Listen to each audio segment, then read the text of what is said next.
And if you're just coming in right now, you'll be served with some slight hors d'oeuvres, and then you can take your seats so we can begin having our conversation. For those of you tuning in with us live this evening via YouTube, Facebook, and Live 101 Radio, tonight is not your typical Bible study session. Instead, we're having a conversation with some special people this evening. And this activity was brought on and organized by Ebenezer Praise. And this is our mini series, season 1, episode 1 of Couch Conversations. So, welcome everyone. And we hope that our conversation this evening further informs you, educates you, and also assists you into your further holistic development. So let me take this opportunity now to welcome my co-chair for this evening, Mr. Albert Raffle. Pleasant good evening to everyone. Good evening. Welcome, Daisy. Welcome. Just pleasure. It's a pleasure to be here tonight. This afternoon, actually. So, Daisy, you can continue. Okay. So tonight we wanted to do something different, and we wanted to discuss. We purposefully did not announce the initial topic, but we want to discuss because it's we are entering into the season of love, and we're also forming relationships and bonds with each other. We wanted to discuss those two areas, and we specifically handpicked some people to have that conversation with us this evening. So without further ado, I will have my co-chair also read out the bios for our people who will be conversing with this evening. Please pay very careful attention. Okay, so right now we're going to introduce the first couple, right? Talk about an it wasn't love at first sight love story. This gentleman has had his fair share of rejections. And this Kopawezo, fresh young woman, was truly enjoying her single life too much to be bothered. All you guys here who I'm talking about? To Kerry, Alvin was just a classmate's brother. She would see him off and on whenever she visited a friend. Several years later, his family moved to Kings Hill, and there they met on a public bus on their way home. Alvin dropped off first, and it was not long after Kerry realized he had forgotten his phone. I wonder if it was on purpose or if it was an accident, but that part not in the story, so we won't talk about that. She decided to keep it since she knew it was his, with the hope that she would give it. Just one moment. Okay. She decided to keep it since she knew it was his with hope, and she would give it to his sister the next day. Later that day, he called his phone and she answered. She explained that she had his phone and he walked over with it. She, being the good Christian girl, exchanges his phone with an invitation. They exchanged numbers with an invitation to church. One he gladly accepted. Al had his heart set on Kerry. Those closest to them would never miss an opportunity to put in a good word for him. It was not until 5 years later at a youth camp at Grand Bay Secondary School that Kerry finally said, I see him in a different light. I wonder what light that was. All his rejected gifts of bag and ice creams were traded for an engagement ring and a promise of a lifetime of love and happiness. Many were skeptical about the union. Friends would ask Kerry, you sure you love Alvin? Others would say, I'll definitely love Kerry more. Some said, as soon as they marry, I'll go into leave church. Most men they say that about. However, 9 years later, one miscarriage, 2 beautiful girls, 5 dogs, 4 cats later, this duo has been padding their canoes with Christ at the helm.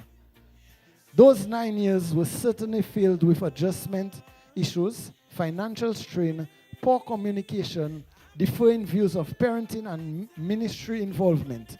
However, they survived due to the excellent family and church support, prayer, and a strong faith in God to see better days. The phrase "God is good" has a unique meaning in the Lewis house. Whenever Al had good news to share, he would always come home and say, "Guess what, Kerry? God is good." Immediately, she knew something they had been praying for had come through. It's 9 years and counting. God has truly been good. Ladies and gentlemen, church family, those locking it down online, please help me welcome Mr. and Mrs. Kerrian and Alvin Lewis.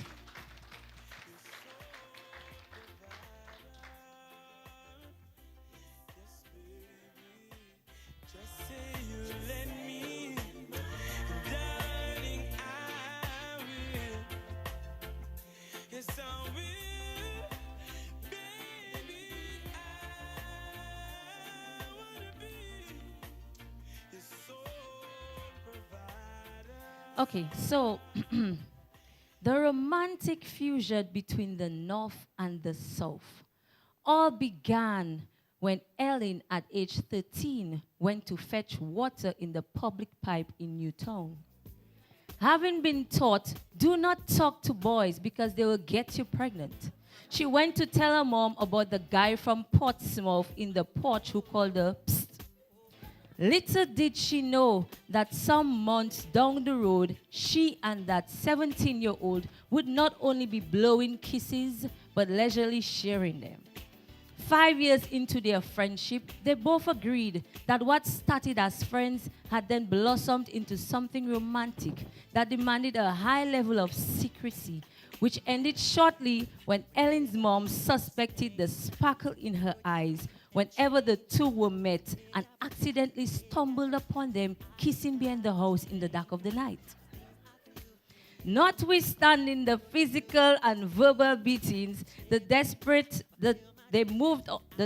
move to keep them apart and the feud between the two families, the two continued to secretly meet each other in the weirdest of places and by writing each other letters through friends and relatives. At ages 19 and 23, the two agreed that they could no longer play the game of hide and seek and that it was time to tell Ellen's mom of their intentions to get married very soon. They both knew that this was going to be risky. Nonetheless, they were willing to put it to rest. The months that followed presented many challenges, especially for Ellen, as Patrick decided that in order for them to start a life, he had to embrace the opportunity of working on a cruise ship. Fortunately, this was the best thing that had happened for her mom, and Ellen just decided to wholly commit herself to her new lover, Jesus Christ. The relationship was strenuous and became more difficult every time Patrick had to return from his 1-month holiday, having been away for 11 months. In 1992, the relationship took a turn for the worse when Ellen decided that she was not going to be with any man who did not share her faith. And so Patrick was given the opportunity to make a choice between her God or his love. After many prayers, church visits, and counsel, Patrick decided that he too wanted his girl's experience and trusted God. On 3rd December 1994, they said "I do" to each other, and on 17th October 1995, their two-unit family quickly grew when they welcomed their son, Elijah Paul. They both enjoy spending time with each other, traveling and gardening. Ellen often refers to her husband as the half that completes her circle, because she's slowly beginning to understand that most of her husband's personalities that bothers her are the very ones she requires to bring some sort of balance to her life. When asked about a summary of their years together, they quickly say that it has been a combination of the vows they took 26 years ago, for better or for worse, in sickness or health, for richer or poorer, and believing God for the till death to them part. Ladies and gentlemen, please welcome Mr. and Mrs. Paul.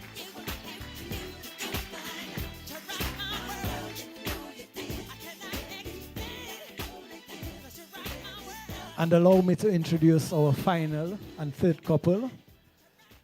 Michelle and Bernadette Jajac started their Christian journey months apart in 1980 and were members of the People's Pentecostal Church under the leadership of Pastor James Bell. They were, for those early years, mere hello and hi friends. The relationship that started in their marriage started in February 1990, a month after Michelle returned from Bible college. They were married 20 months later on 12 October 1991. Their one and only child, a daughter Michelle, was born less than 1 month after their 7th wedding anniversary. The couple had served together in ministry for many of their 29 years of marriage, having served as pastors in Lubier, Granby, and also in Massac. They have made their homes in Coptol, and in the midst of life's many challenges, finds joy in each other's company. Among the fun things they enjoy doing would be taking drives, working side by side in their home, yard development, and building people's lives through the gift God has given them. They describe their lives as quiet, simple, and content. Ladies and gentlemen, friends and family, allow me to introduce and welcome Mr. and Mrs. Jajac. When you move, I move.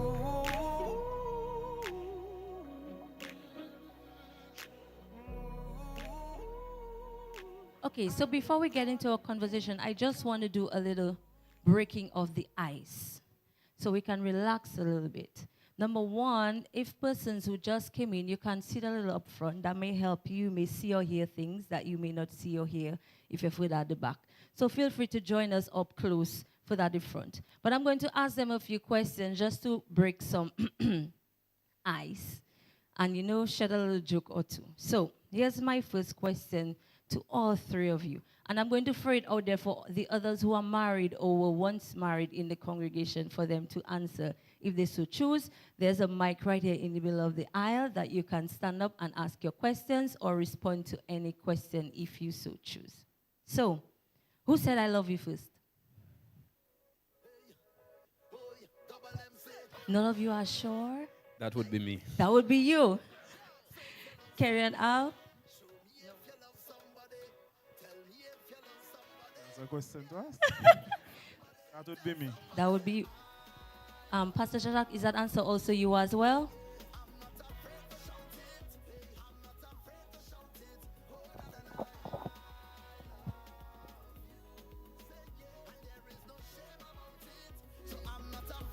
Well, I did say I love you first, but I had to wait a couple of days before a response, and that was kind of torturing. That kind of thing. Wow. But do you all notice a trend here? All the men said I love you first. Brother Joe says that's a natural thing normally. Is that so? Do you all agree or disagree? Okay, second question, and I'll start again. Let's see how well you know who you're married to. What is your spouse's favorite TV show?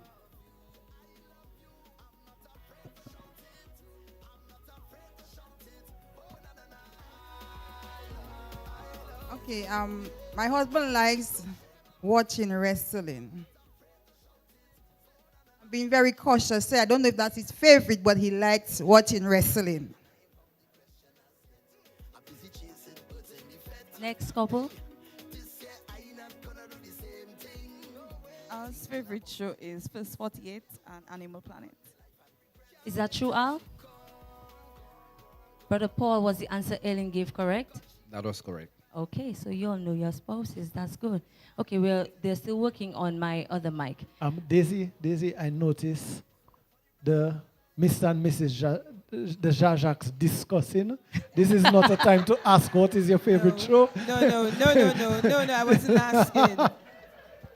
Just making sure. Go ahead. His favorite thing on TV really is sports. And the next thing he looks at is this guy over and over again. Look, I even forget his name now.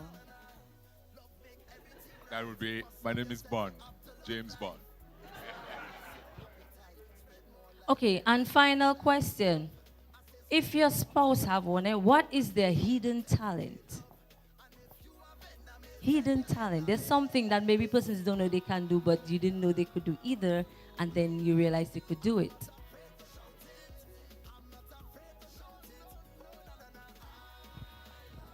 Anyone can answer.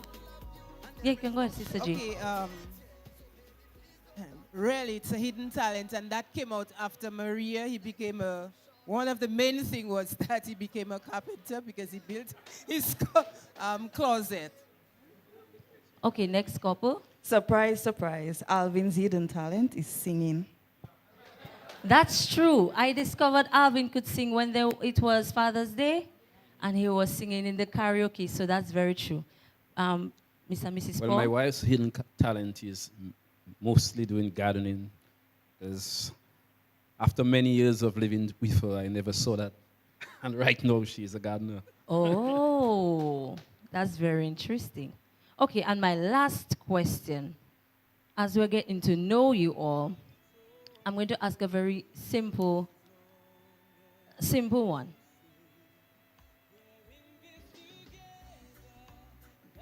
What is your spouse's best feature? And I want answers from both sides. So what do you think is Patrick's best feature? And Patrick, what do you think is Ellen's best feature? Okay, for me, his best feature is his ears. Because when I touch them, I see a reaction that I don't normally see.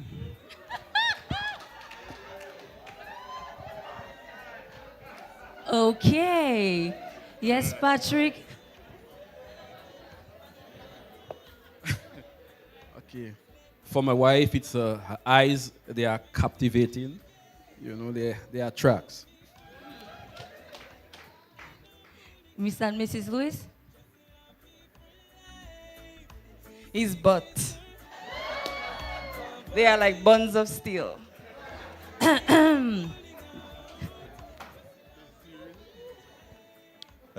A smile. A smile. Moving on. Mr. and Mrs. Jaja? All right. What would be her breasts? I love cupping them every morning. Every morning. It's just so fun. Woo! I'm liking Pastor J right now, very much. And like Ellen said, it's his ears. There is something about him that when you touch his ears, you just go overboard. Okay. I'm glad the ice just got broken. Okay, so we're going to get into our conversation this evening. And I'm just going to put forth a disclaimer as well. So we're discussing and talking about relationships and love. And our couples may share something intimate. That doesn't mean we have to tell it to the world, okay? Oh, and the world is listening. Hello. We love each other. We want to strengthen our bond here as a family. And we're hoping this little activity this evening will also help with that. So whenever we have challenges, issues, or good times, we can share with one another and not feel ashamed or worried. So that's what this evening is about. So we're going to start our conversation this evening. We will open up the floor, but we want to ask the initial questions to our couples first.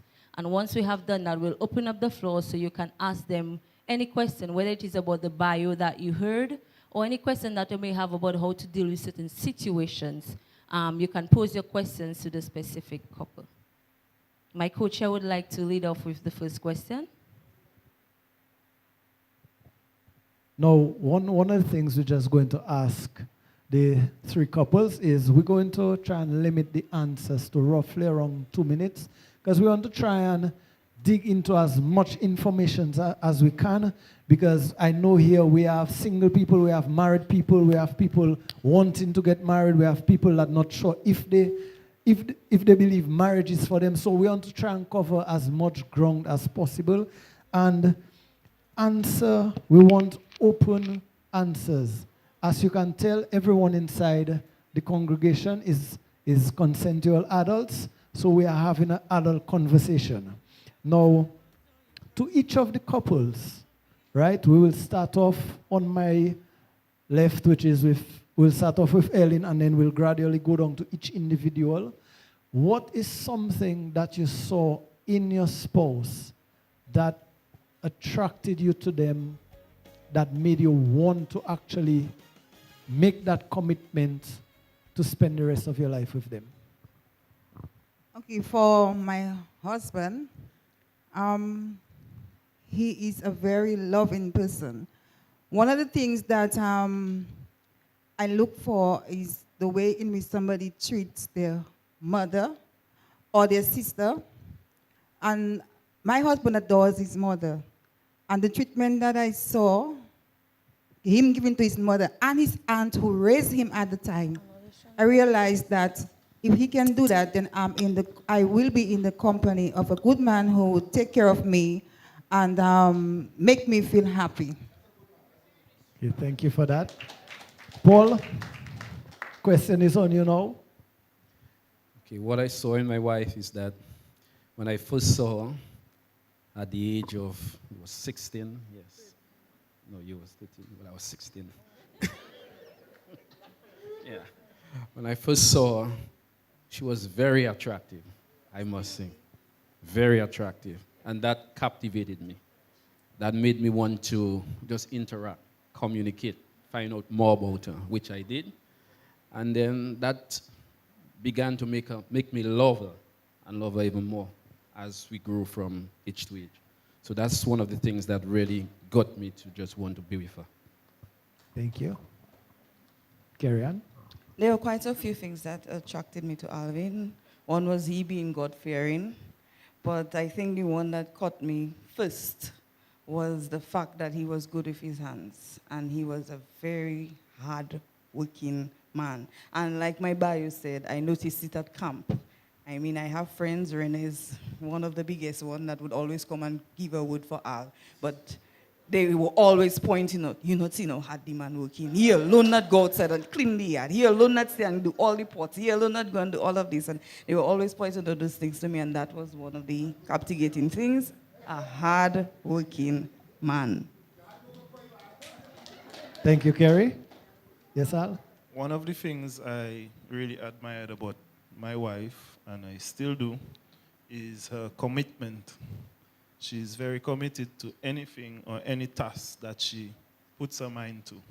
And believe you me, once she starts it, she's going to see it through and see it through completion. And that is one thing I do admire about her. Thank you, Al. Okay, what I admired about Jay at that time was the fact that he was very accommodating and was really a people's person and still continues to be that way, and very loving. And the other aspect of it was that he had that spiritual walk, and that was part of the whole thing. Nice. Good. One of the things I tell myself and I currently say to people is, you're going to be a wife material, you're going to be husband material. Because a lot of people, they live their life, they move about, and they want to, but they're not presenting themselves as wife or husband material. I think one of the things that really attracted me to her, she lived with two other of her friends. She was even living with her parents, and she posed herself as, real wife material, and which was very spiritual, but she presented herself as that. She was, a person with her hands, like Proverbs 31 would say, a person with her hands, very welcoming of guests, very accommodating of people, and wanting to be in ministry. That would have complemented what I was doing, and the decision was not wrong, because throughout our life, the 29 years, she have been that. So these are some of the things that really kind of attracted me to her very early. Thank you, all the couples. Okay, I want to ask a question that is on a different tangent. I am still new in this, so I would like to know, what are some of the pet peeves that you have amongst yourselves, some things that may annoy or irritate you or frustrate you about your spouse? Certain things that they do, nitty-gritty things. So I'd like to know some of those things From all of you couples. So you want to start there? I can start with you, Pastor G. Okay. All right. Well, she mentioned the fact of working, and there are times when you know I'm home, and I would do 99 things per se. You understand? And she might come and see this one that's not done, and talk about it, and I'm like, come on, you know what I mean? All that is done. Just this thing that is there that maybe supposed to be there, and she might gripe about it. So that sometimes is where we have our little, little vibes. Sister J. Well, over the years, some things have changed, but one of the first things that was really getting to me, because I like things in order, was this shoe here, there, and everywhere. I mean, you want to just throw the shoe somewhere, but I solved the problem. You know what I did? I went to the store and I bought a shoe rack. So that helps me. Another thing was, he mentioned about having done so many things. But you get up, you're first to get up in the morning, and you got to cook. And there is a pot that you use to do that particular thing. Mm-hmm. And you have to get up that early in the morning and put your hand in the sink and wash it. I hate this thing. So that is something that I can take. And the other thing is, like, always putting stuff in the sink. You have it's like garbage, put it that way. Anything that comes from the pot, it just goes into the sink, and that's where it is. Ripe banana peelings, mango peeling, everything just goes into the sink. Yet the garbage bin is just under the sink on the side. So I got a compost little container that you could put the stuff in. Who tell you? It's the same thing. So there are some other little stuff, but generally that is it. And what I do is, some of the things that annoy me, I try to sort of get something to solve the problem, so then I alleviate that problem. Now, one of the things I want our audience to notice, you see us with married people talking, we can just look at, the little things. Notice Pastor J said one thing, whereas, and she said they had many more. So I just wanted to point that out. So, Alvin, go ahead. Okay, there are many things. All right, to put one, I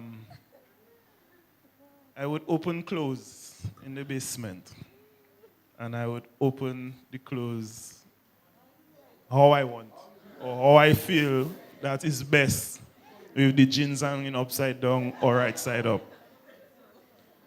And Carrie would come out from church or wherever she was, come home, and she'd put down everything and hang it back up with white clothes specs by there, blue by there, yellow by there.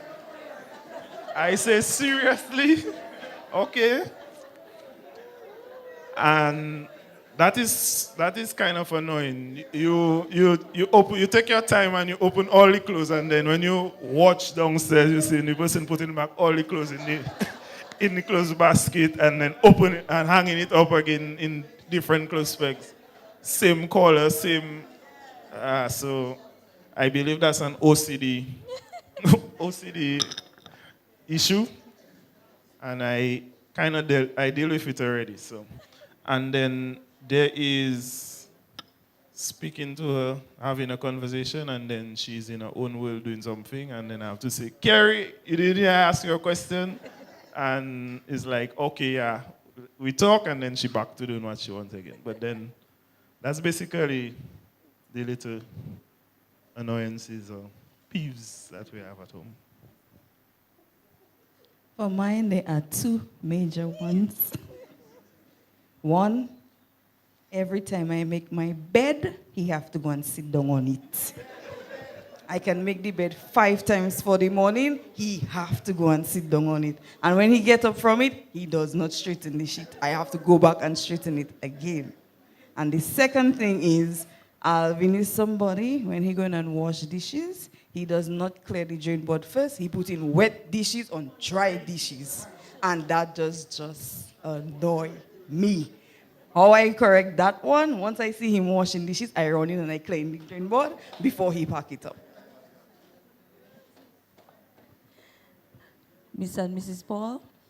All right, for me, there's just two of them, and they are major. To me, they are major. One is that my wife does most of the cooking. But one of the problems that I have, I've tried to solve it by taking all our bombs, all the pots, the bombs. It's more the bombs, right? Take every one of them and just throw them outside, buy a new set, put it there. But what she loves is the smallest of the bombs to pack it, or pots, all right? The smallest of it, and then she packs it, and then everything drops over into the stove. That annoys me. Because constantly you have to buy the stove, buy the burners, because they're destroyed. So that's one of the issues. The second one is that she's very stubborn. So we would have nice discussion about don't do this or don't do that. The minute I turn and I disappear, what you say not to do, she does it. So this is one of the areas that really annoys me. Okay, for Paul, he is long suffering, and that long suffering causes me to suffer long. And therefore, that is a very, very disturbing thing in our relationship. Because I am a person, I don't like something, I get to it, I deal with it right away, not for Paul. Paul takes forever, and sometimes the forever causes us conflict in our relationship. The second thing is, I remember when Pastor preached and he said certain thing, and I was one to shout out amen, Pastor, because I never knew my husband used to snore. Yeah, and over the years, I married a man who he did not snore, but over the years, I guess with age, and as he always said, oh, he's working hard, he's tired, and blah, blah, blah. That's why he snores. But it's very annoying. And sometimes I get a little bit frustrated because I want to sleep, and I can't get to sleep. So what I do, I go to bed earlier, sometimes just to catch my sleep. Or, no, I can't get earplug because he sleeps very deeply. And so I have to be alert just in case something happens on the outside. So I can't get earplugs. So that is basically what that annoys me. But I have to just, like when I get annoyed, I just say to God, thank God that at least I know that he's alive. That's one of my consolation. So if anytime I hear that he's not snoring, I'm like quickly trying to get him there, because I never want to wake up and know that my husband is dead. So at least, even if the snoring annoys me, but it is a wake-up call that he's alive. Okay, thank you for sharing that, couples. I can tell you I can relate to the shoes, Sister Jajak. I can relate to the dishes, Kerry.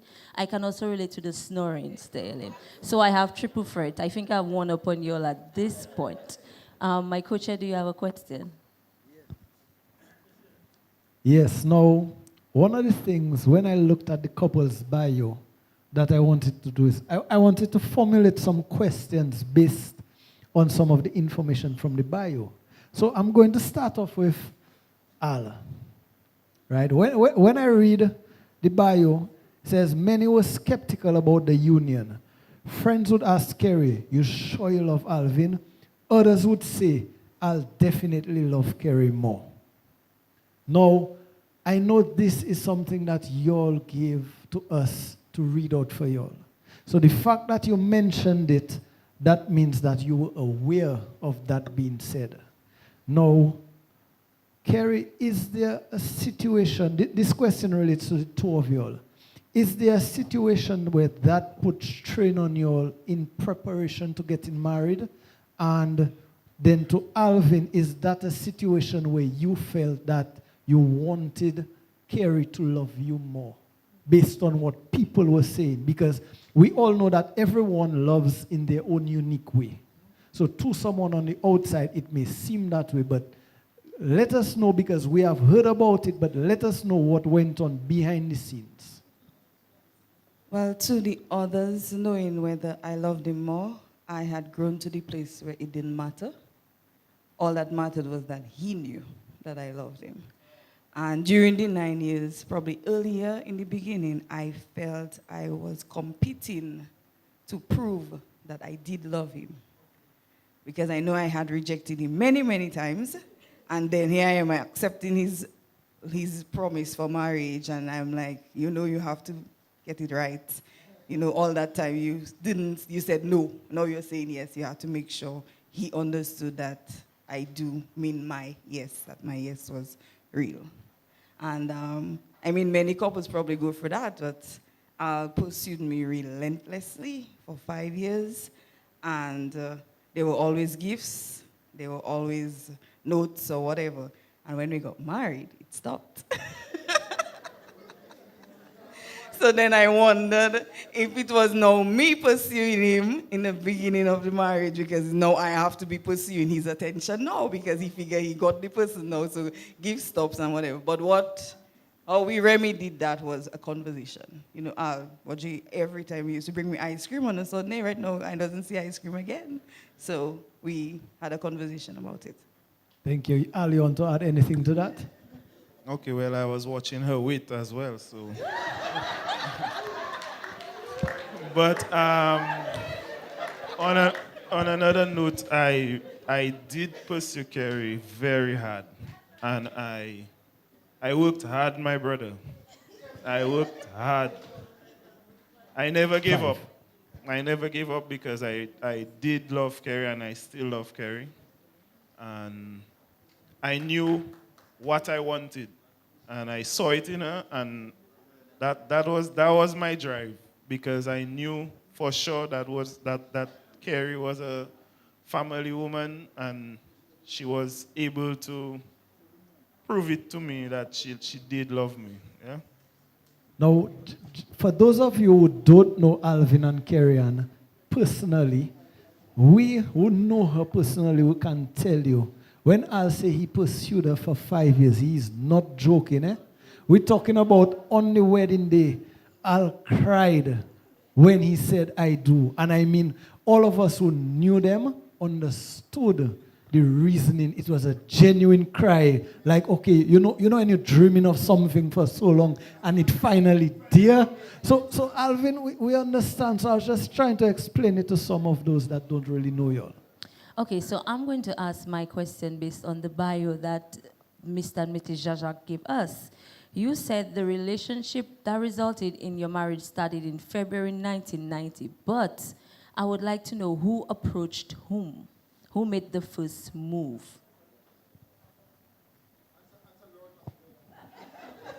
Okay. Well, obviously it was I did.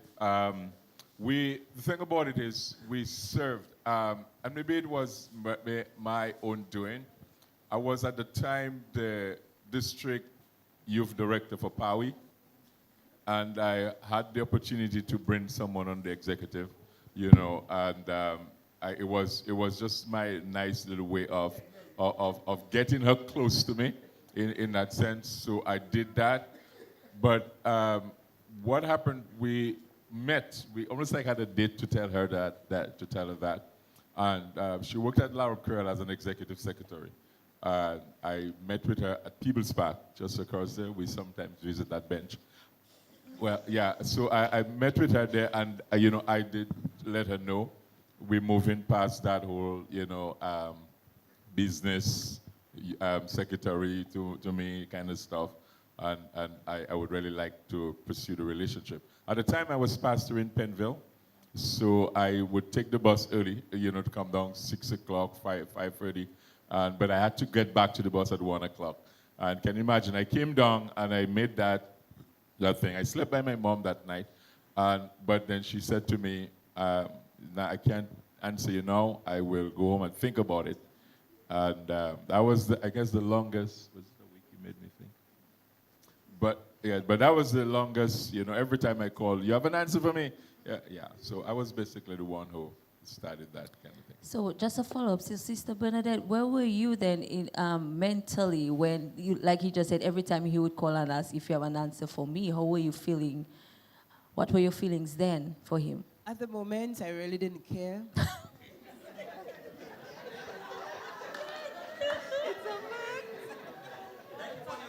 No, you see, because the fact is, I was involved in church activities a lot. So that consumed me. Yes, you know, we talk and stuff like that, but that wasn't. You know, like when they say you're doing the Lord's business and then somebody come along and you just maybe fit in. I think it's something like that that happened. So, yeah, you call and ask, well, I didn't have an answer, I don't have the answer. And I just left it like that. So eventually, what made you give in? Well, I guess, you know, after a while, okay, let's see how it works. Let's see what's going to happen. And then that's basically how it opened and ended up in marriage. Okay. Now, as you talk about that, right? One of the things last year, God and I had a conversation last year when I was thinking about my wife. And I told God, you know, so many things we differ on. Because Jeanette is a lot like her father, right? And we differ on so many things. And I said, Lord, really and truly, yes, she's watching me. I'm watching the couples up front with us. And I said, Lord, really and truly, is that someone I wanted? No, I honestly asked God that question.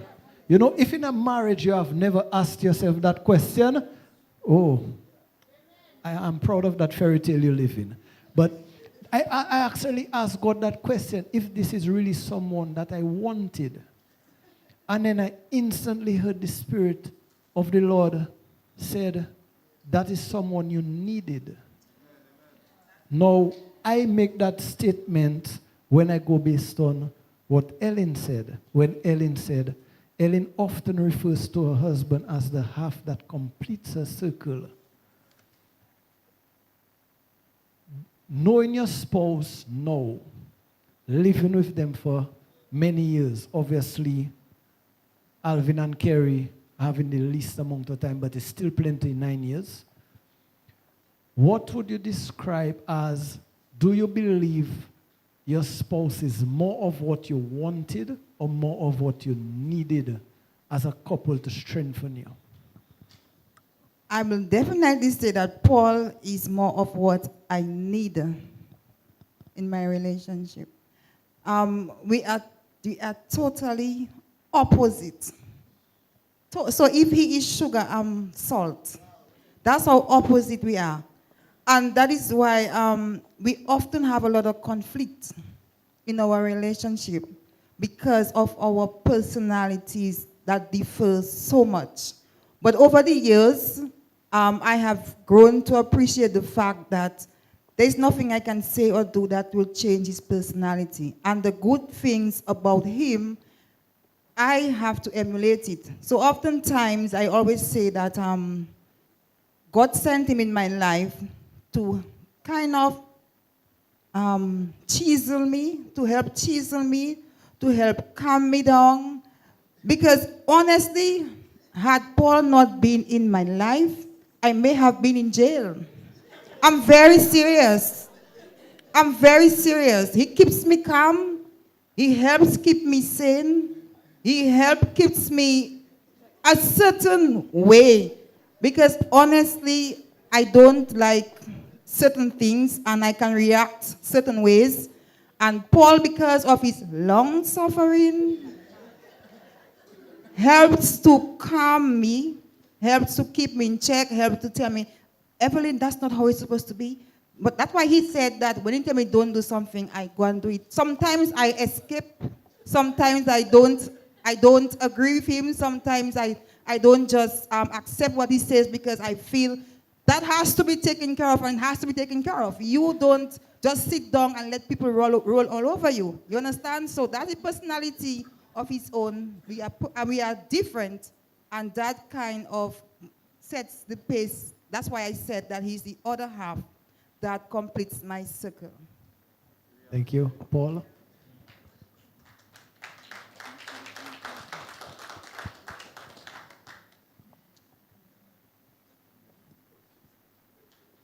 What I can say is that Ellen is good for me. Right? She's good for me in many ways. Because, like she rightfully said, sometimes I'm the person that would give everything and stay without. All right? That's how I operate. I wouldn't see nobody suffer and not try to assist. I'd reach them even when I know, or sometimes go beyond me to try to reach others.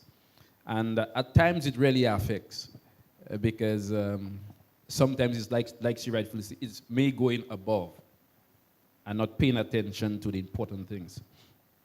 So I could say that she really is the half that complements me.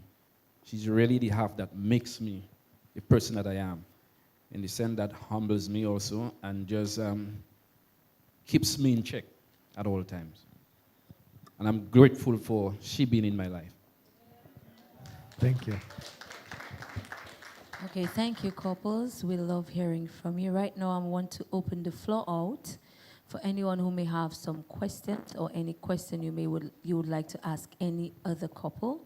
I want to open the floor out for those questions. If you don't have any, trust me, we have questions. But we know you may have some right now. So if you want to ask any question, please feel free to do so. So while you're prepping your question, I just want to ask one question. So that's my last question. So think of your question you'd like to ask right now. So as soon as I'm done, then you can go ahead and ask it. So my question to all the couples, and all of you all are busy people, you all work. I want to know, how do you balance your work life, family life, ministry life? And in all that, you still manage to be, you're still able to build your relationship. How do you do that as a couple? I'll start with Pastor G at this end, and we'll come down this way. That's an interesting question. It's not that, there are times when we actually create schedule. There are times when we have done that, especially when maybe work for me was more like rigid. I had to go to, 8 to 5 or whatever. And there was a time when I worked as a lithographer that my work sometimes would take me out 1 o'clock, 2 o'clock in the morning, because I had to do prep work for printing at Paramount Printers. So I would take me, we just have conversation about some things. So that, I think that's the important thing here, just conversation about it, how do we do things. But there's nothing wrong in the scheduling. And even for the thing like just the love making and all of that stuff, persons think, well, it's not something you kind of schedule, but based on how tight your time is, you have to do that. It doesn't, one might say, well, that may not be romantic. How could you schedule that? But you schedule and you do what you have to do because of the tightness of the time, and then you balance everything else. So a lot of discussion around it. She may have a different perspective. I was going to ask if she'd like to add anything. Well, one of the ways I handle it is if I leave work at 5, 6, or 7, everything stays at work. I don't bring work home. So then when that happens, yes, they may call or something like that, but by the time you get home, it's home you're at. So you do what you have to do at home and continue to do what is supposed. And the whole question of ministry, well, that takes you some hours and so on. And sometimes he talk about schedule, but the fact is when you get home from something, you're so tired that honestly, you can't do anything. And so you say just before, okay, tomorrow morning. That's a schedule when you come to think of it. You understand what I'm saying? So basically, that's what happened. But the fact is, once you understand who you are and what you're doing and the purpose for your relationship, because we have to understand that when everybody's outside, when you close your door, it's just the two of you. And you got to learn how to make it work. Because even if you tell somebody from outside what's happening, when you go back inside, you got to deal with it. So generally, that's how I deal with it. What happens inside, you try to fix it up, and you listen to what God is saying. Sometimes you yourself say so many things, but you have to listen to what God is saying, and once you get the key from God, you know, you just move along with some things. But as much as possible, I try to manage my time and so that things can run.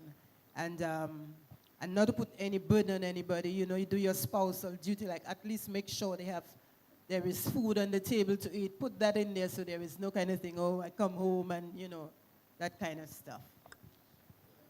If I should add something, I mean, I mentioned the fact of scheduling, and she mentions the fact of waiting in the morning. You know, as a pastor, I have had to deal with couples also. I've had to listen to people. I've had to listen to their issues, their stories. And one of the most disappointing things is to have to deal with wives who would say the man just come, and it's almost like, you know, I don't want to use the word, but it's like he just fulfill his own passion, his own desires, and he's tired and he just reach where he has to go, and then he leaves me hanging. One of the things I decided never to do, so is you know, never to leave my wife hanging. I think the whole idea of pleasure, the sexual pleasure, has to be mutual. So the selfishness of that side of life, I just didn't want it. So to me, to come home and she comes home and, you know, we're both working, and then to want to force the thing, you know, at that time, you know, it's selfish. So we would just talk about it, and we would say, well, all right, we could wait for the morning. You understand? And we wait for the morning, we wait for that kind of time. And we would basically do that. Thank you for being real with us tonight, Pastor J. Mr. and Mrs. Lewis. Balancing work-life home ministry. Oh, I was way back on the last topic. All right, balancing work life, ministry life, family life. Here's one thing I do. I put God first. So with God first, I'm able to do everything I do throughout my day. So from the time I leave home, I go to work. I do what I have to do at work. When I leave work, I come home. So when I'm home, I have to do what I have to do at home. And in my early stages of marriage, I was laid back. I never really helped. So Kerry was the one doing most of the stuff at home. I would do home stuff, repairs. I would do what I have to do in terms of cleaning the yard and to be honest, when Kerry left, she took a trip to the States. And I had Ian and Araya with me. That was your first time. You felt it. Actually, when she came back, I told her, I don't know how she used to do it, but I apologize. I tell her, believe me, I don't know what you is just out of the extreme. You can handle it. And I combed Araya here and Ian here and did dinner and do all what I had to do for them, and believe me, it was a lot. I appreciate basically what she does at home and what she continues to do, and I myself make sure and make the effort to do what I have to do together with her now. Yeah. Kerry? For me, it's personality. So for me, I am, like he said, OCD. So I am extremely organized. So I can probably tell you, like ironing, I iron for a week. Everything down to church Sunday, and if church have an activity in the week next time and work have something, everything. Ironing, so it's like I know what I'm wearing for the week. Children have everything organized for the week. That's just my personality. For us, differing from the other couples, we're in the nesting stage. So we have small children that drives us crazy and keeps us very active. So we have to have that organization. I have to know project is due, homework is due, what money for that school and so forth. We have to keep that schedule tight for me. If I ever drop a ball, it's gonna ruin the whole process behind it for the week. That's just how I am. So that's me for home.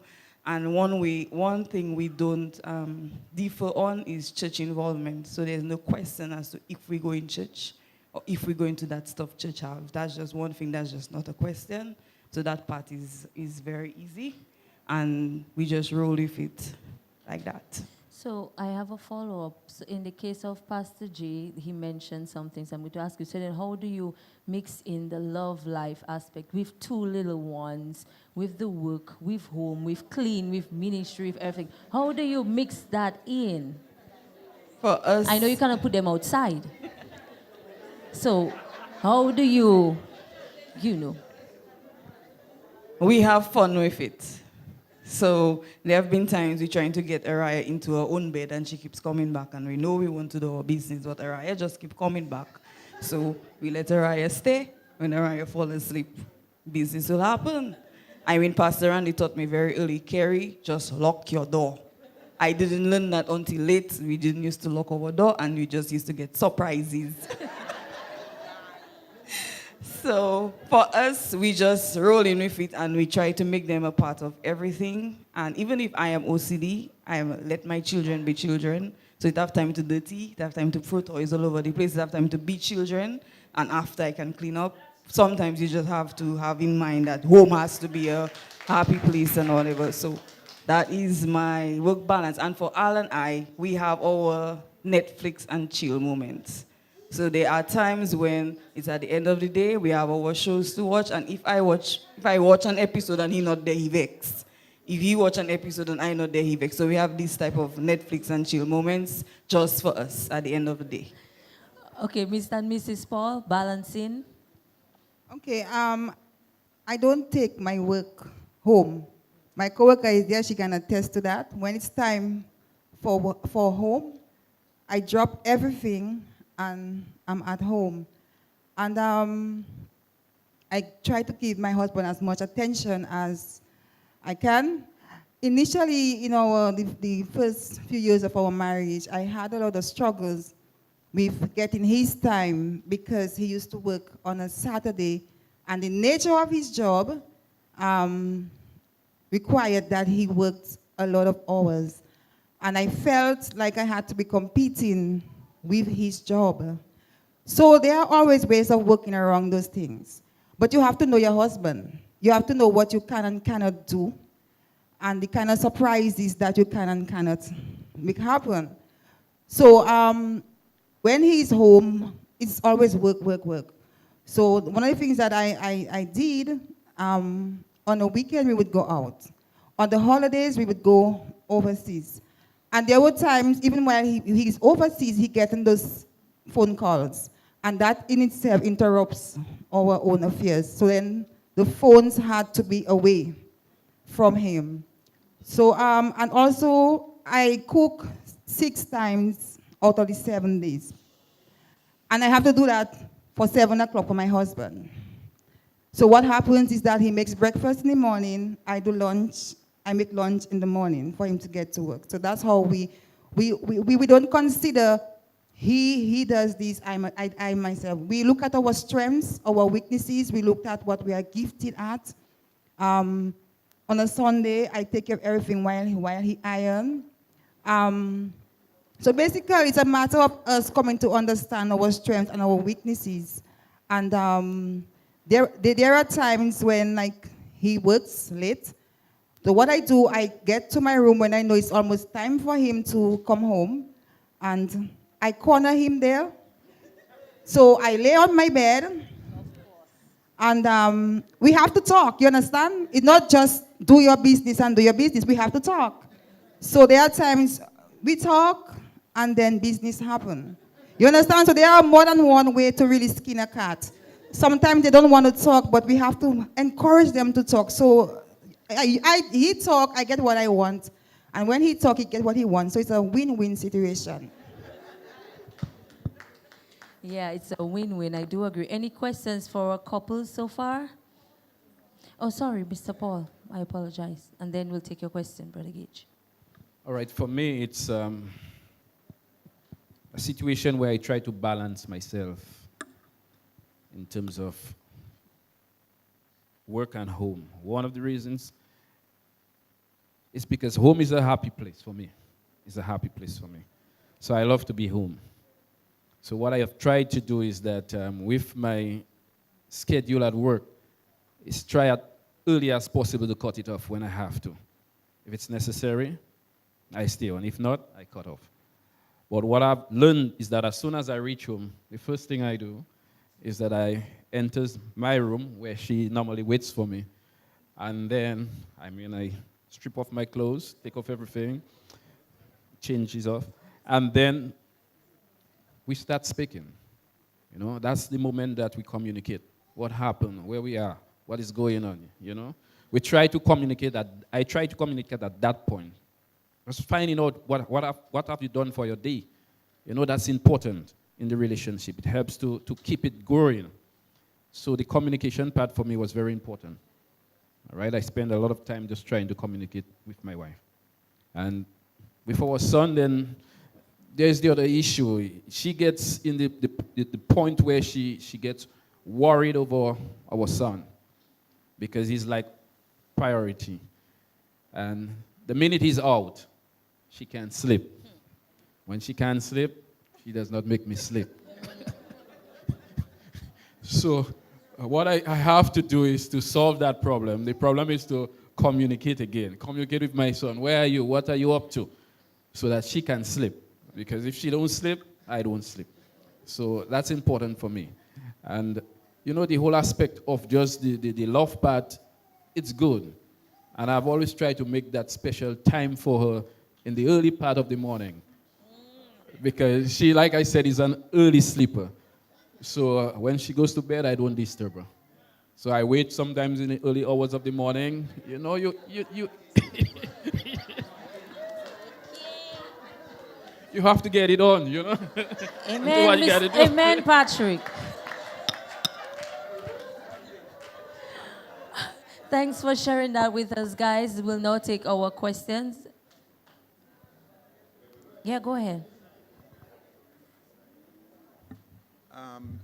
Let us just look at in-laws, the relationship with in-laws. Because we know that in many instances, in-laws can be very, very demanding, interfering, etc., etc.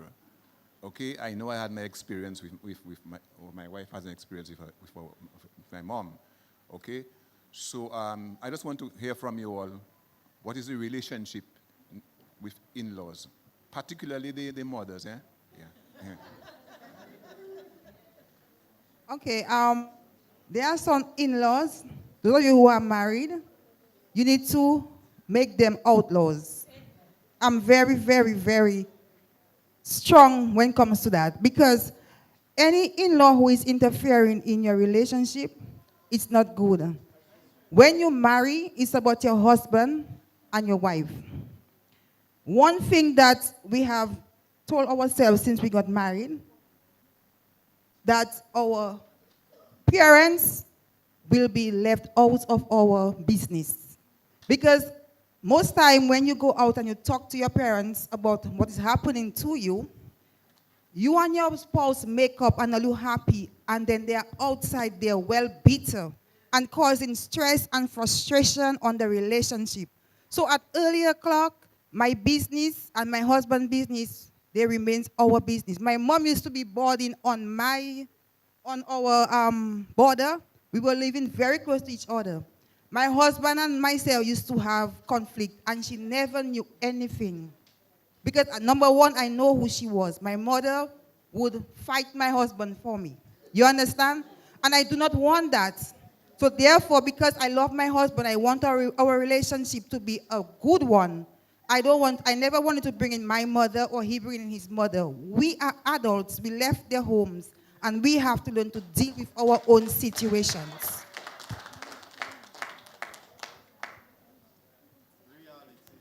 Any other couple?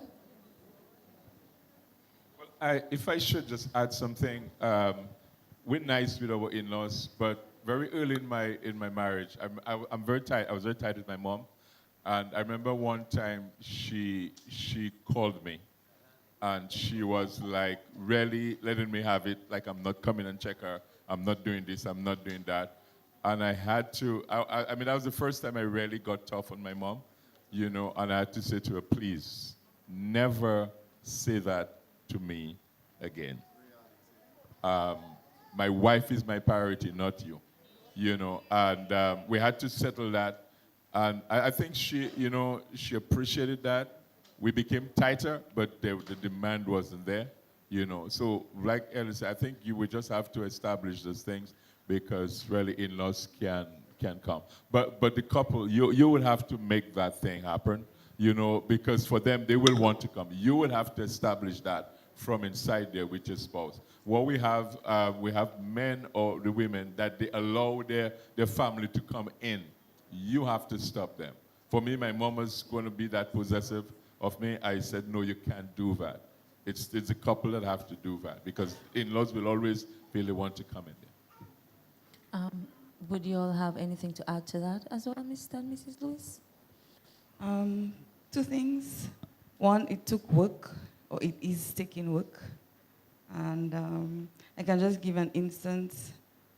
When I had my first child, I had to bring her to meet Al's mother. And I felt I was the one who had a baby. You should be the one to come to visit your grandchild. But I went all the way to Maho to bring the child to her. And although I wasn't pleased about it, he was so pleased. You know, we spent the day with her. He was just so happy. And for me, that mattered more to me than how I felt about not wanting to go. So it takes work. And the other thing is we do not let our issues with our in-laws affect our children and their relationship. So earlier on, my children would sometimes say, when we say we're going by granny, one granny they knew, which was Naphtali. And we used to have to tell him, no, it's Granny Agnes, which is his mother. And when we used to say grandpa, is like they were confused as to where they were going and who was grandpa and who was granny. At the time, all they knew was daddy in Kingsale as grandpa and my mother.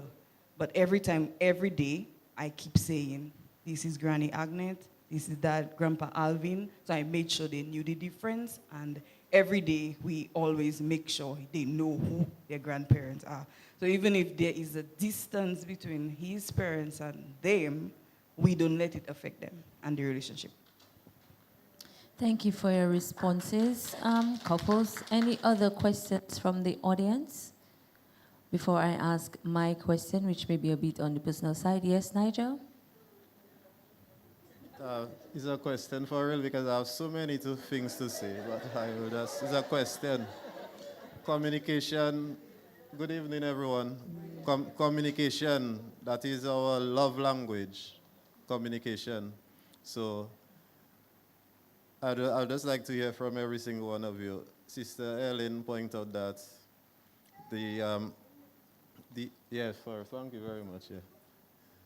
You made it clear, all you made it clear, like certain things that we complement in each other. So my question is, what's all your favorite love language, whether it's affirming each other, or whether it's just one listening to the other, and things like that, or even buying gifts, just surprising. We're not waiting on Valentine's Day, but just buying gifts out of the ordinary.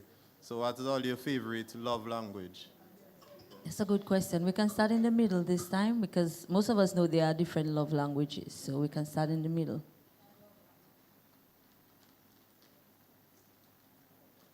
My love language is affirmation. So just the fact that he would message me and tell me, babes, that was a great breakfast, or I really enjoyed lunch today, that means a whole lot to me. Well, my love language is companionship. It stems from companionship. So when I get home, I want to know that she is giving me that listening ear as to what went on today, how was work, what was my struggles, how how did I get through for the day? And that's my love language in terms of communication. You are relaxed, you have left work, you are home. Right now, I want that listening ear so I can tell you what I've been through, how my day was, and then we wind down from there. Mr. and Mrs. Paul? Mine is quality time. My husband always tell me, I must go to work, you know. If I don't go to work, then we're not going to get fed. But me, if I could just take him and keep him in the house and two of us in the house, that would be good enough for me. So it's quality time. I want, when you see you are with me, you are 100% with me. No TV, no cat, no dog, nothing. I am just the center of your focus. Okay. Mr. Paul? Mine have always been to take care of all of her needs, making sure that she's always okay. Mr. and Mrs. Jacques? Mine is when we're home, I just want to be where you are. Quality time. It's the same though. It kind of paradox. It's the same, but for me, it's just the affirmation. You do something, just the share of appreciation. Good job, well done, that kind of stuff. So that works well for me. Thank you, Pastor J. So right now, we have an online question, so Caleb is going to read it. Okay, this question is from Max Junks. My question goes to Pastor Jacques.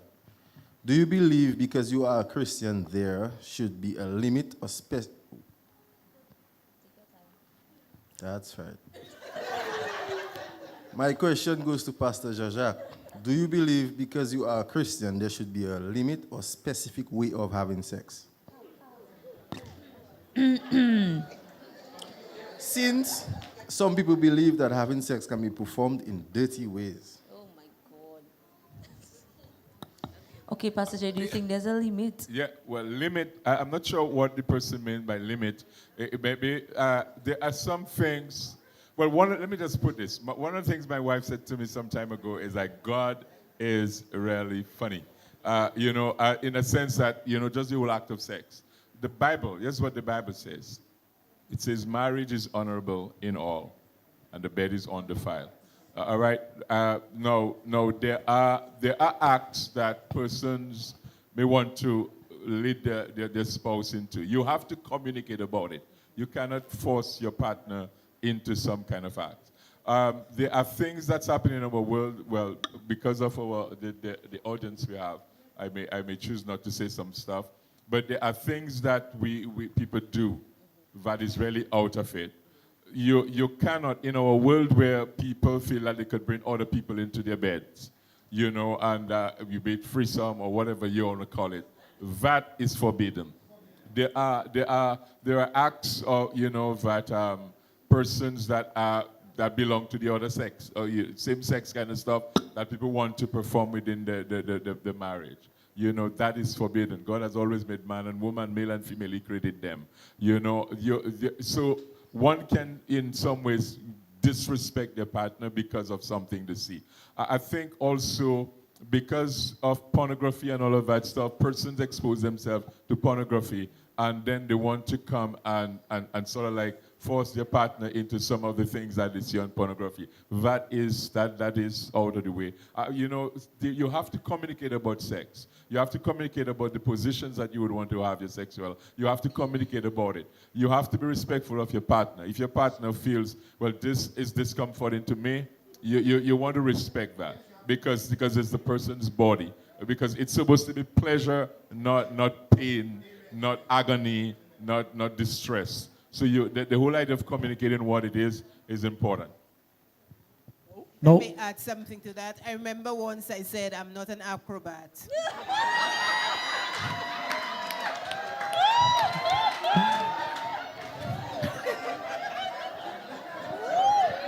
Whoosh.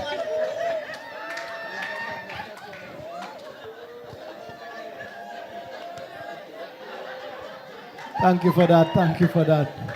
Now, as we're on that topic, let me just expand it a little bit because when I reflect on when Daisy was reading the bio for Ellen and Paul, there was a certain time when she read, I know I on all your case tonight. It's not my fault. It's just that your bio was long. So that way, I just have more to pick on it. And I saw a glow in your eyes when she read certain parts. Now, there's always, generally, you always find a glow when someone gets married. Right? I mean, I don't know if maybe honeymoon sex just better, but that glow tends to try to fade. I'll say try, because it's not supposed to. What are things you do? Because we all know the fact that you all got married, that you all were physically attracted to the other person. That's not the question. But we're talking about you seeing someone naked every day for years to come. Right? We're talking about keeping that physical attraction there. We're talking about keeping that, if I may say, the horniness there. I mean, we're talking as adults here, and we're talking real, because sometimes people get married thinking the sex happens every minute of the day.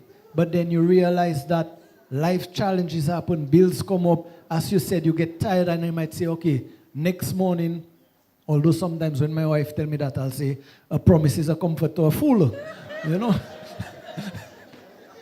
So what are some of the things that you do briefly so that way we can go to the next question? What are some of the things you do to keep the sexual attraction and the vibes there, and it always maintains, not a regular, we're talking to everybody now, just to maintain the vibes there, and you all don't get, we'll say, bored of each other, quote unquote. Okay, one of the things that we do, we go out as much as possible on during holidays. We go to hotels, and in going to hotels, you get a different vibes. And first thing for my husband, when he gets there, you know the business. And I'm like, we just reached. We have another 2 days. Take a break. And his response will always be to me, but you have to bless where you're at. You understand? So we always get to different places and try to get things a little bit spruce up. Another thing that kind of keeps me a little bit from getting to certain places is like, I don't know, I guess it's a man thing, but there are times all a woman wants is to be touched. She just wants a little bit of romance. One of my biggest problems with Paul is that before you start to touch, it becomes something else. But sometimes as a woman, all you want to do is just have a little bit of romance, you understand? But I am thinking romance and he's thinking sex. And sometimes that thing kind of forces me to not want to touch, because not every time I touch, when I touch is sex, I will withhold myself most time. So, and then another thing is that I don't sleep with anything, so I'm just exposed. So sometimes I play a little bit hard to get when he comes to touch me. Yes, I play a little bit hard to get. It's a fun thing. Yeah, it's a real, like it's a kind of playing kind of thing that I play hard to get. It's like you have to work like how you used to work, you understand? So that is another thing that we do in our relationship.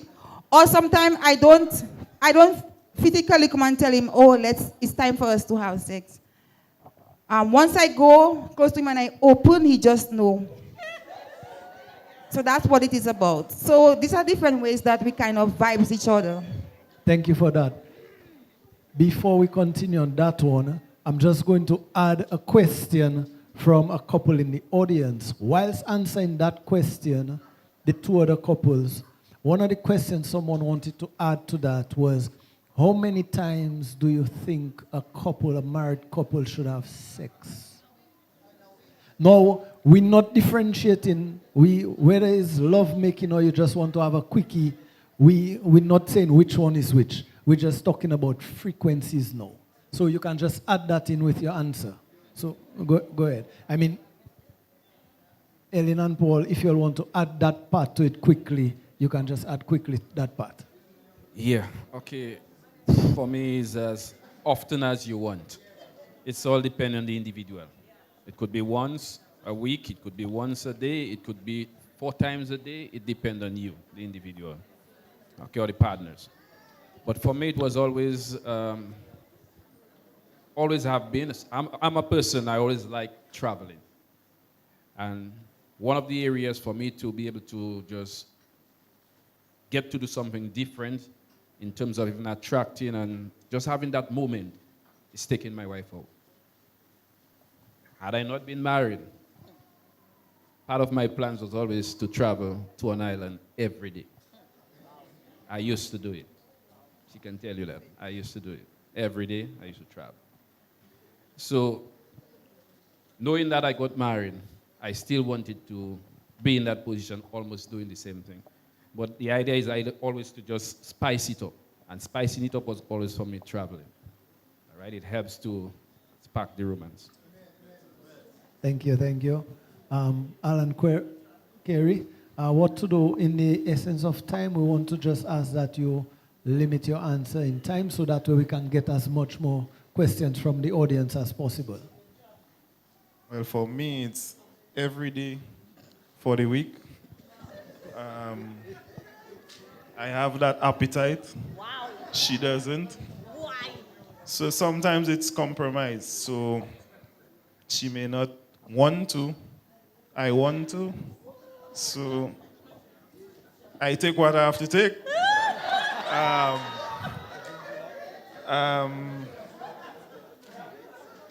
In terms of spicing it up, I mean, most of the times, once you know your partner, you live with your partner, you know your partner, you know what she likes, what she doesn't like. Sometimes I would hug her, kiss her by her neck, just play with her.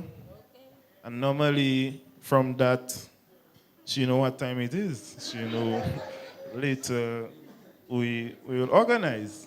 So it's basically just knowing your spouse. You know what she likes, and you continue doing it. So you'll forever have that spark. Thank you, thank you. Al touches me like every time he sees me. Every time. Which is something early in our marriage I had just hated. But then, because I know it brings him so much satisfaction, I have grown to just allow it and allow him to do that. And the second thing about it for me, you give as good as you get. Thank you.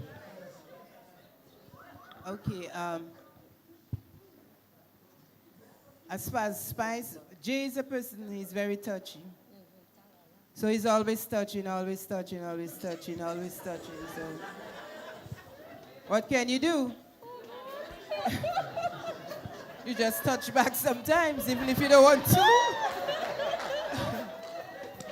And the whole question of sex, in the beginning you thought, well, it's something that was running, so you had to be doing it all the time. But at the end of the day, you realize it doesn't last that long. And you got to live life. And then as you go along, you realize you got to take it easy and understand who is there and what you're about. And it's just the two of you. And it can happen once a day, twice a day. But it's not a thing where you go and burden yourself with. As you understand your partner, as you go along, things happen. The opportunities are created, you embrace them, and you have it. Sometimes as the woman, you don't want to. You just say, well, have your way. And you just happily move around. But it's not something that I think we should really force on each other as you begin to understand each other. That's part of the life. It's not all of it. It's just a part of it, and you just go along with it. All right, so to me, we're in this free couple here. We married. We are 29 years married, and I still chase her.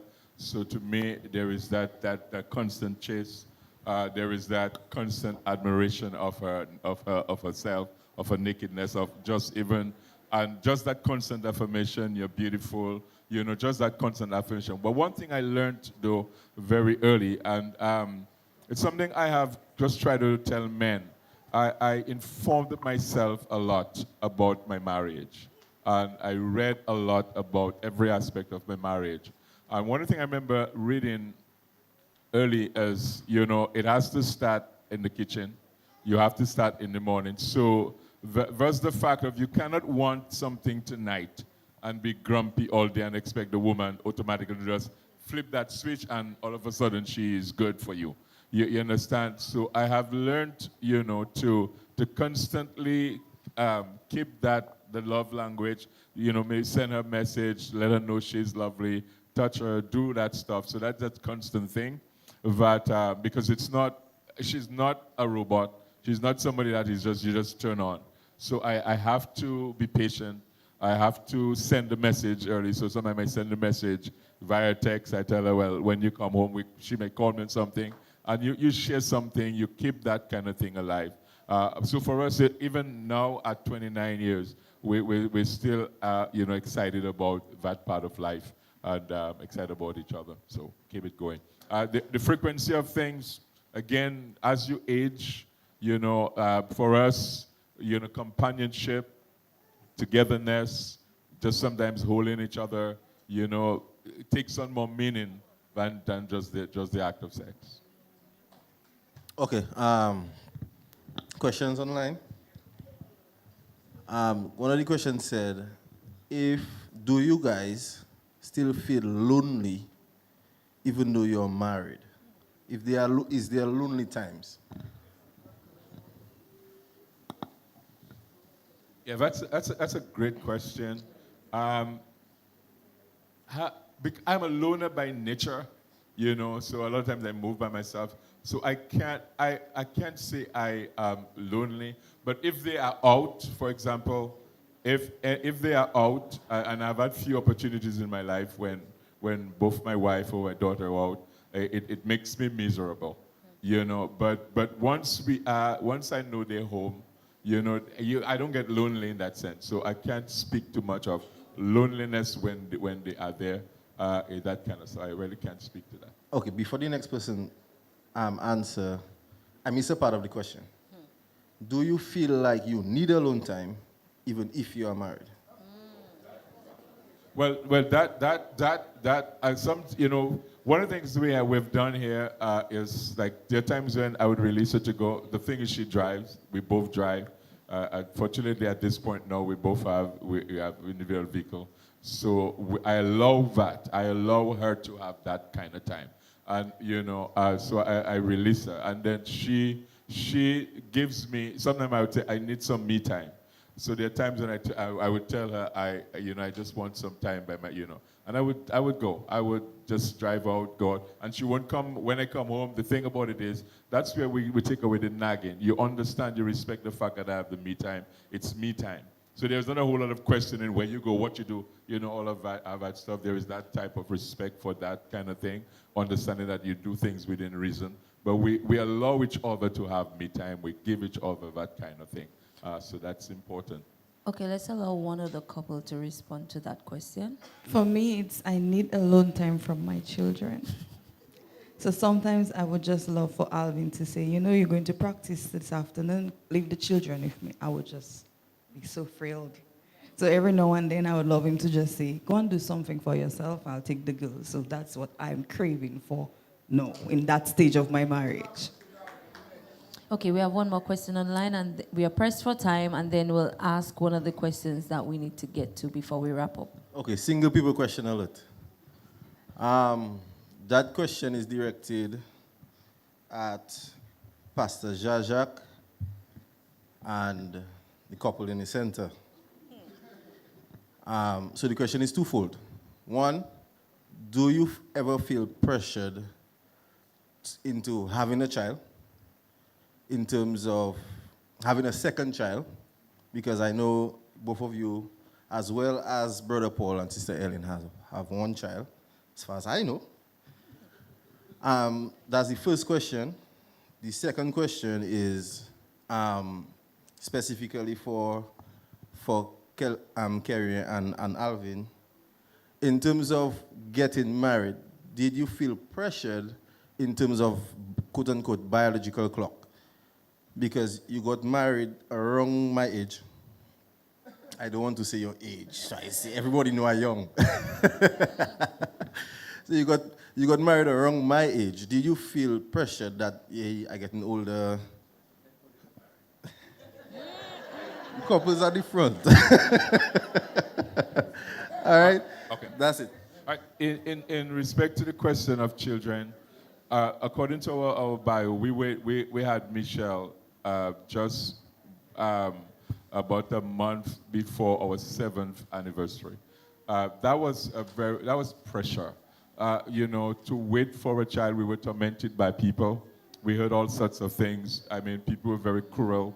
People said nasty things to us, all kinds of stuff. So we had to endure that. We are content with one child. We did have a second child on the way, which we lost.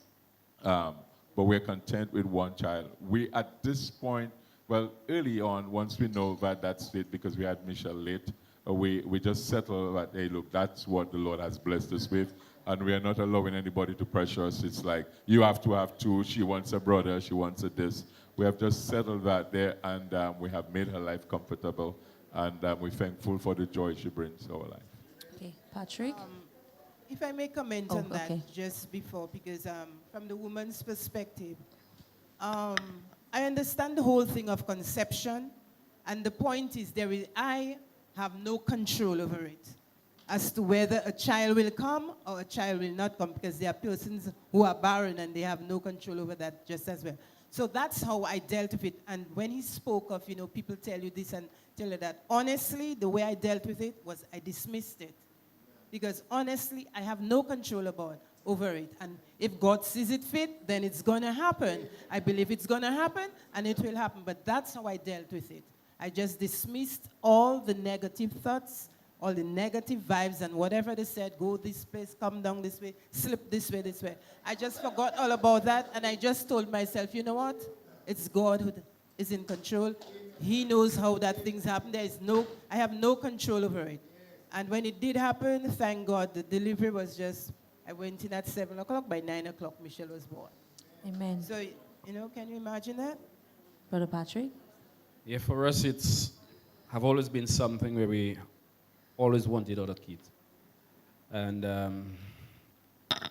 after we had the first son, 4 years down the line, we had the second. But around 9 months into the pregnancy, 8 months into the pregnancy, she had a miscarriage and lost the child. And in the end of it, she almost lost her life. All right? So this one was very critical to us. Not just lost her life, but I saw that evening she went through a lot of pain, something like maybe 8 hours on the hospital table. For me, it was a time when we suffered a lot. It took her many, many years to actually got over it. And for me, it's something that I always wanted, like around 5 kids. So, that was always my dream, to have 5. So I always asked God, why now? Why did it have to happen that way? But like over the period of years, you get to understand situation that this is what God gave you. Be satisfied and learn to live with it and understand. So it was very difficult for us, I must say. But all in all, we have learned to overcome it and we keep growing and just keep loving each other. Okay, Luis, the question that was posed to you. To answer the question on whether I was feeling pressured because of age and wanting to get married to have a child, my biological clock as a single believer was delight yourself in the Lord and He will give you the desires of your heart. So as a young believer, I never yearned for wanting to get married and to have children, because I was just so in love with church and church life and everything it involved. And as far as I'm concerned, husband and children would have eventually come. So no, I was not pressured. Okay, this leads me to a question that I wanted to get into quickly before we have another online question. Okay, quickly. 2 questions. Follow up for the pregnancy situation. How did it pose any conflicts in the marriage in terms of waiting for the child and the child didn't come? For the woman, how did you feel? And for the husband, how were you there for your wife? Not understanding her desire for having a child. So that's one. And two, from the single people, what is your advice for dating in the Christian community, especially in TGFD, where there are plenty women and no men? Okay, you may have to repeat question B, but let's tackle the first question first about conflict and miscarriage and how you felt as the woman and husbands, how were you there for your wife? Because we've just discovered that all three of you suffered miscarriages, which is very interesting right now for me. So let's all answer this question that was just posed. Okay, for me, I had to recondition myself because not only did I lose the baby girl that I always wanted, but I also lost my womb in the process. And I was 33 years at the time. So I had to tell myself then this is what it's going to be. And it really took a lot of pain and suffering and stuff. But at the end of the day, God blessed me with so many more young people. He put a lot of young people in my life that I am able to reach out to. So I consider myself as Mother Abraham. I don't have more than one child that I conceived, but I know that there are other children that God placed in my life that I have mothered and I continue to mother. So I just have to tell myself that this is it. It's not going to happen. And I thank God for my son. And that is why maybe I'm so overly protected over him. But it's something that I had to live with, and I'm able to speak about it now. So the thing is that when people ask me, but how come you have another child? I don't try to shy away and come with all kind of excuses. I tell them straight off what happened to me. I don't have a womb, and therefore I can't make children. So case get closed one time. Okay, so Brother Patrick, how were you there to support your wife in this process while that was happening? What did you do? Always try to listen to her and just try to understand from which angle she was coming from. Sometimes it frustrates. You want, let's get over it. Let's just move on. Because of the time that it was taking for her to be able just to compose and to just get to understand the situation for what it is. So I just had to give her the encouragement all the time. Just affirm her that, yeah, it's going to be all right, You don't have to worry. You're not the only one it happened to, And just be there for her. That's what I had to do. Sister Carrie, you also mentioned that you suffered a miscarriage in your bio as well. Well, it was rather different for me because the miscarriage was very early at 9 weeks, so I did not have any physical attachment yet. I was just rather disappointed because I felt it was, excitement. You just got married in your first pregnancy and then you go and do your first scan and I'm like, oops, there's nothing there kind of thing. So for me, it wasn't so much of a really heartbreaking thing. I figured we'd try again because we had just started. So that's how I really looked at it then. And Mr. Lewis, when you found out that your wife had miscarried, how did you respond? Well, I was quiet because I really wanted our first child. I spoke to her about it. I told her I will pray about it. And I did believe God that we would have a child. So I received word from God that you are going to have a child. And I always would affirm her, telling her that we would have a child. And then came Ian. So it was kind of exciting then. Okay, Sister Jajak? For me, it was a stumble upon, so it really didn't affect me. It was just a couple months, I think, or something like that, so it really did not affect me, to tell you the truth. And Pastor J, how did you feel when she told you that she miscarried? What did you do? I guess we were mature people at the time, so I was just there for her, listened to her, and we just prayed about it and just moved on with our life. It was basically that simple. I think for us, really, our greater toucher was not necessarily the miscarriage. Our greater toucher was getting to have our first child. That for us was our greater toucher. And that's where we needed to be, with each other. Because you could have quarrels over some things. And like she said, some things are not under our control. So we made it a matter of prayer and stuff like that. And we're thankful today. We have a beautiful child. Okay, now I know you, our online viewers, have a lot of questions for us this evening, and unfortunately we can't take all of them, but we would like to ask one last question to our couples before we wrap up, and that is the question of the conflict that comes up in your marriage, because you've shared with us this evening that there has been situations where there has been conflict on certain issues. So we would like to know, how do you handle that type of conflict? Because you have to live confrontations in your marriage. You're living with this person. I know some people like to try to avoid them, like myself. I tend to try to avoid those things, but you have to learn to deal with them. So there are situations where you may disagree on something that's maybe a big decision in your marriage, whether it's to build a house or stay on rent or buy a vehicle or certain things. How do you manage that conflict? How do you go about resolving it? Any couple can feel free to answer first.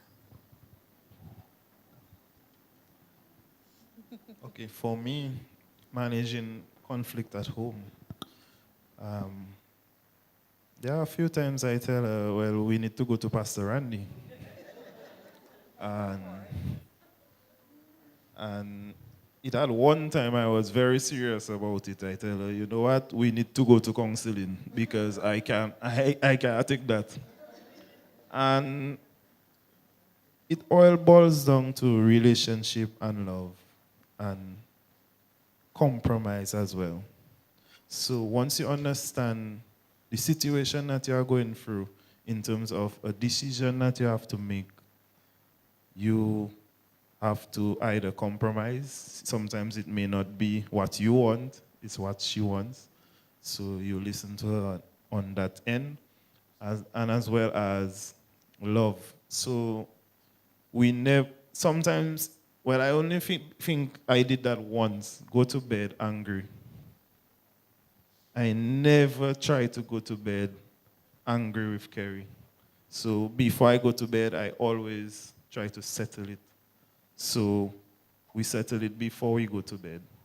And in the morning, we up, we may still continue to speak about it as to what was the problem, what we should have done better. And for me, life, every day you get up, you have to live life. For me, I don't worry about tomorrow. Tomorrow will worry about itself. So I live today for today, tomorrow will worry about itself. So she's a person, she prepares for tomorrow. She worries about tomorrow. So I am the one that will tell her everything will be fine tomorrow. So I am the person that will have the faith or the stronger faith to tell her, you know what, I see a light at the end of the tunnel tomorrow. So don't worry about tomorrow. Tomorrow take care of itself. Why should you worry and stress yourself? Stress is a killer. And as you can clearly see, that's what causes conflict at my house. So he's very different. So he does not plan for tomorrow, and he wants to talk about stuff, and I am the opposite. I plan everything, and I do not want to talk.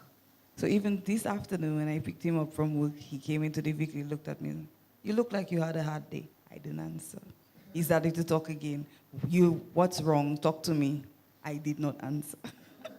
And that is something I am working on, because in my bio, I say poor communication is part of this training to our homes. It's something that I am working on my end. I try to figure out everything logically in my own mind before I even express it verbally.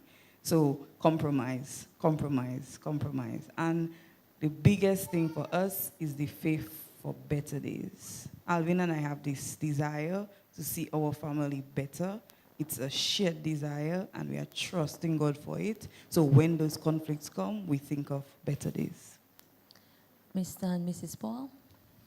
Yeah, the way that I deal with conflict is a lot of the times is addressing it, and one of the way to solve it for me is by humbling. Um, Throughout my lifetime being married, I've not always been faithful to my wife. We have had issues, and as a result of that, we had to seek counseling. The counseling did help us to move forward. But it also takes a lot on my end having to humble, to make things work, right? Because it's important in the relationship. If you want to be that person that's always, right and always aggressive and want to carry on when you know you have to just quiet down your spirit, humble up yourself, and let's just get to that turnaround. Sometimes it becomes difficult for individuals. For me in particular, it was at that point difficult, but I had to learn to humble myself. And as a result of that, that's the reason we can be 25 years still going. We have had many challenges, but I've learned throughout that 25 years, the only way to solve the problem is to humble. When you're humble, the other person might think that they're right, but you just quiet in the moment so that you can get over it and move on. Sister Ellen, is there anything you want to add? Just to correct, it's 26 years, eh? No, you're getting 27 this year, so don't make it worse.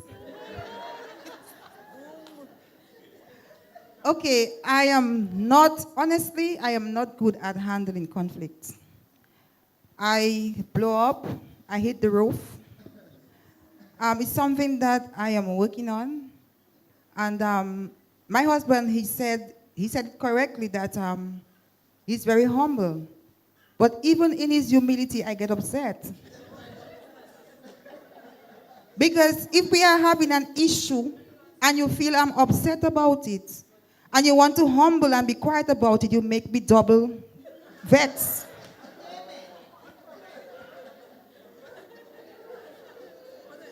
So sometimes the humility really does not work for me because of my personality.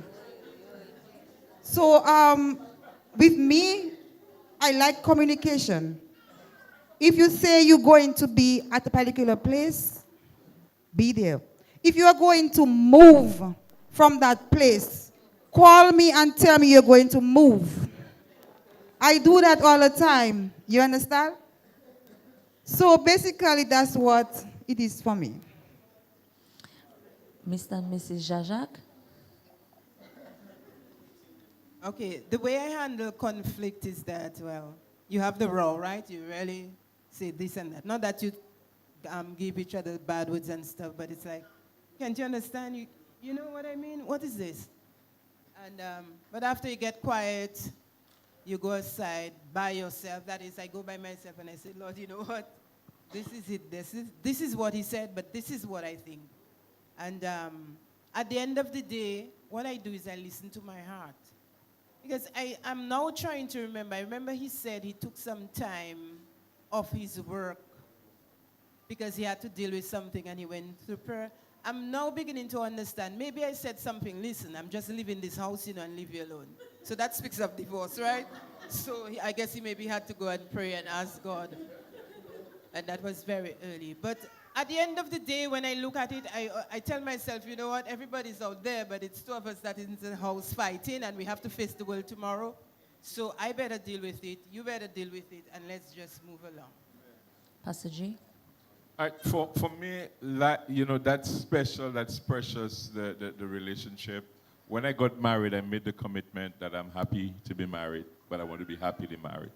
I am coming from a situation where my parents are married, and I saw a lot of, there was abuse, it was abusive situation. I kind of raised up with that. I kind of raised up, with fights and stuff like that. And I made the commitment. I've made the commitment in my life because I know there are challenges. I know there are this time of discouragement. I remember one time I broke a telephone because that's where I could express it.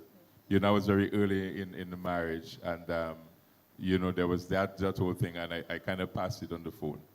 But I have, because I saw the abuse, it frightened me. So I made a commitment, I would never raise my hand on my wife in any abusive way. So I could tell you, with all the conflicts we've had, I have never raised my hand. I've never called a nasty word. I try to make sure I control that. But we do have challenges. The 29 years I've had it stuff, there are some decisions I feel as the man I had to make, and she wasn't really pleased about it. So we think, even the purchase of the pickup. I always wanted, I confessed I wanted a double cab Nissan pickup, 4-wheel drive. I confessed it since I was in Granby, and when the opportunity came, for it, we discussed it, and she was like, no, because she felt something else should be done. But I was the one dealing with the car. I was the one dealing with the troubles of the car, and the car was getting older and all of that. And so I made the decision and stuff like that. So I made the decision to get it, after that. And she, when I made the decision, when we got it, I gave her a key. I told her, and she has not, for today, driven the pickup. It's not that she has a problem with it now, but I mean, she feels, the thing now, it's big. It's a big vehicle. So Michelle is now enjoying driving it more than she is. But she, that was the thing. And there are other things that we have had to decide on. I would say this. There are times when, as the man, when I hear her and I understand what is happening, I take the lead on some things. But when we communicated, I've seen her with some things we had disagree upon. I, as the man, taking the lead on it. I've seen her come through and make it better and run with it further than I envisioned. But that was with the communication. So when she comes on board with something, I'm pleased with it. But there are times when I have to take the lead, because left to her, she may not want to do it that way. That may cause an initial conflict, but once she catches it, she runs with it, and I'm very thankful for her. She has really been a true helpmate and have enhanced a lot of things that I've studied, and I thank you for that. Thank you, guys. Ladies and gentlemen, just let's give a round of applause to our couples this evening. We thank them specifically for agreeing to be part of our Season 1, Episode 1 Couch Conversations. And we hope that you not just enjoyed this evening as we had this sharing experience, but also that you learned a few things, not just about them, but about the fact that everyone goes through challenges and there are situations that may be similar to yours, and not only you alone going through it. So it's okay to talk or communicate or try to find someone to help you with certain things, because we go through those things together. So before we finally wrap up and my coach here dismisses us and dismisses our online viewers, I just want to invite you and remind you to please enjoy our photo booth at the back, and feel free to mingle as you snack on some of our edible things here at the back. Don't forget to do that. So we're just wishing everybody, locking it down online, do have a blessed evening, enjoy your week.